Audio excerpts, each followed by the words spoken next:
চুলের তেলের ছোট বোতল হবে কি? আর কিছু? এটা কত? 10 টাকা।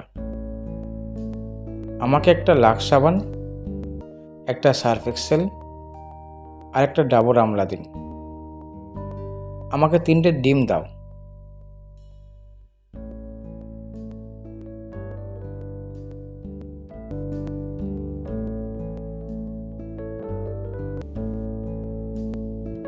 একটি প্লাস্টিক ব্যাগে ডিমগুলি প্যাক করলেন।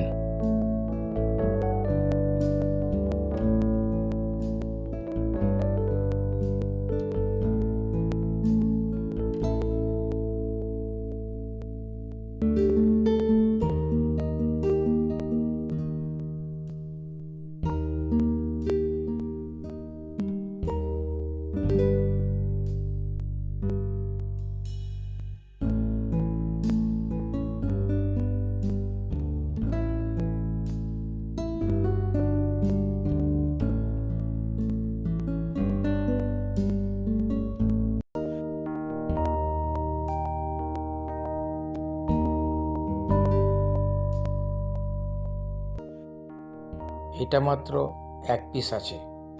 বড় লাইফবয় সাবান 5 পিস আর 2টো বড় সার্ফ এক্সেল বাকি আছে।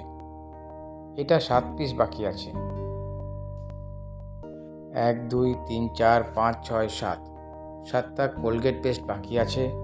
Fair and lovely 1 2 3 4 4।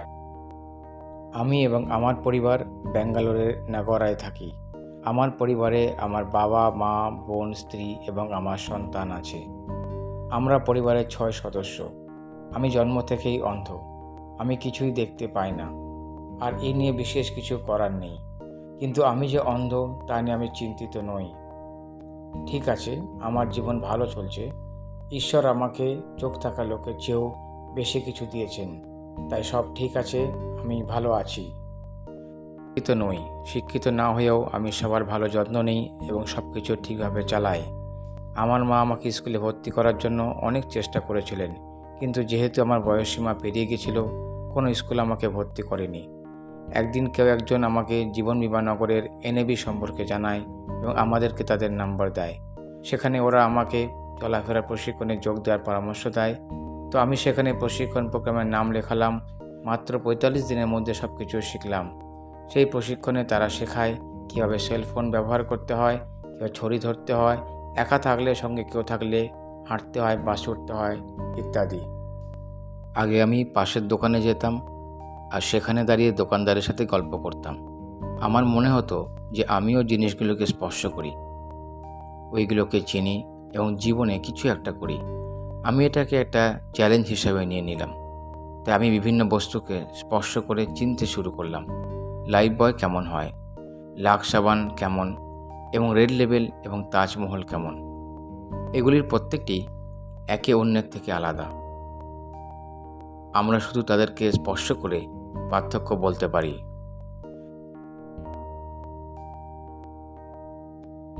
লাক্স সাবানের একটি সম্পূর্ণ সেট, লাইফবয়ের বড় সাইজের 5টি সাবান, একটি পেয়ার সাবান, একটা 10 টাকার লাক্স সাবান, 4 পিস 10 টাকার লাইফবয় সাবান বাকি আছে।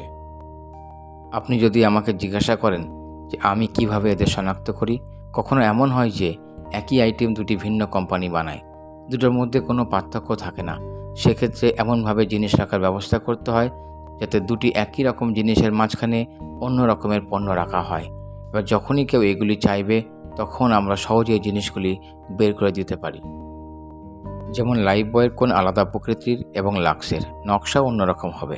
আমরা স্পর্শ করে তাদের আলাদাভাবে চিনে নিতে পারি। মাঝে মাঝে ভুলও হয়। কিছু মোটা প্যাকেট থাকে এবং কিছু পাতলা, যেমন তাজমহল প্যাকেট মোটা কাগজের তৈরি। যদি আমরা এটাকে টিপে দেখি, এই শব্দ থেকে বলতে পারি এটা 3 রোজ তাজমহল নাকি রেড লেবেল।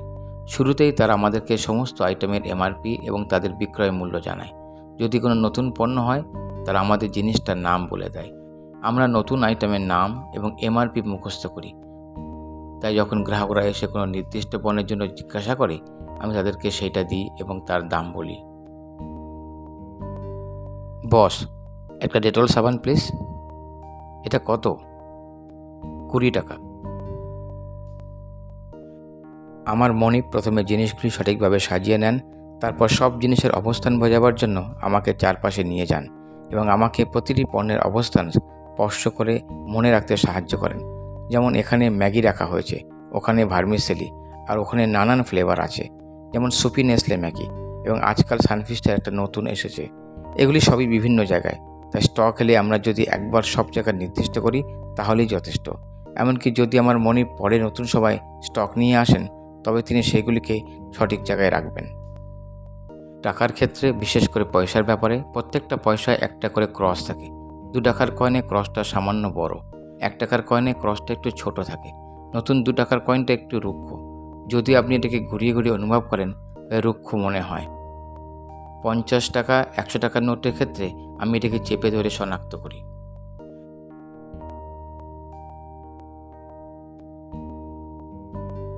680 টাকা।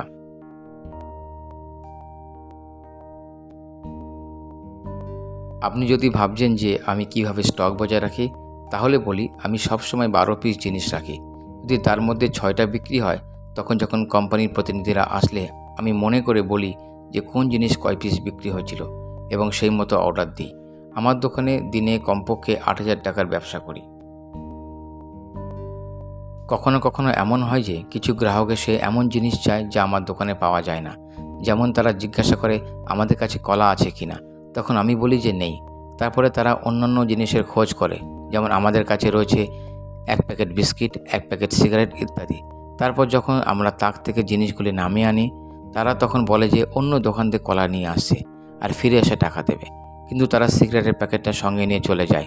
তাই আমাদের উচিত সেই সব জিনিস নিজেদের নাগালের মধ্যে রাখি। আমাদের উচিত গ্রাহকরা দাম মেটানোর পর জিনিসগুলি প্যাক করে তাদের হাতে তুলে দিই। জুতোর আওয়াজ শুনে বা সামনের বোতলগুলি কেউ ছুলে বুঝতে পারি যে কেউ এসেছে। আমি গত 13 বছর ধরে এখানে কাজ করছি।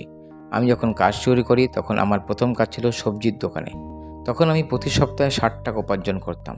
তারপরে আমি কিছু দিনের জন্য একটা ছোট দোকানের অন্য চাকরিতে চলে যাই। তারা আমাকে প্রতিদিন 50 টাকা করে দিত। তারপর মালিককে দুবাই চলে যেতে হয়, তাই তিনি ব্যবসাটি অন্য একজনের কাছে বিক্রি করে দিলেন। নতুন মালিক 100 টাকা করে দিতেন। কিন্তু তারপর আমি বিয়ে করি। তখন আমার মনে হয় যে ওই বেতন যথেষ্ট না, তাই আমি ওই চাকরি ছেড়ে দিই। তারপর আমি টাকা বাড়ানোর কথা বলাই। আমার মনিব আমার বেতন বাড়িয়ে 120 টাকা করেছিলেন, তাই আমি আরও কিছুদিন সেখানে কাজ করেছি। তারপর আমার স্ত্রী পরামর্শ দিলেন যে আমি অন্য কোনো চাকরি দেখি যেখানে আমাকে বেশি বেতন দেবে। এরা আমাকে এখানে দিনে 196 টাকা দেয়। আমি মাঝে মাঝে ওভারটাইম করি, তারা আমাকে তার জন্য 75 টাকা দেয়। কিন্তু কখনো কখনো ওভারটাইম ডিউটি থাকে না, তাই প্রতি মাসে মোট 5,500 টাকা উপার্জন করি। এটাই আমার টেক হোম বেতন।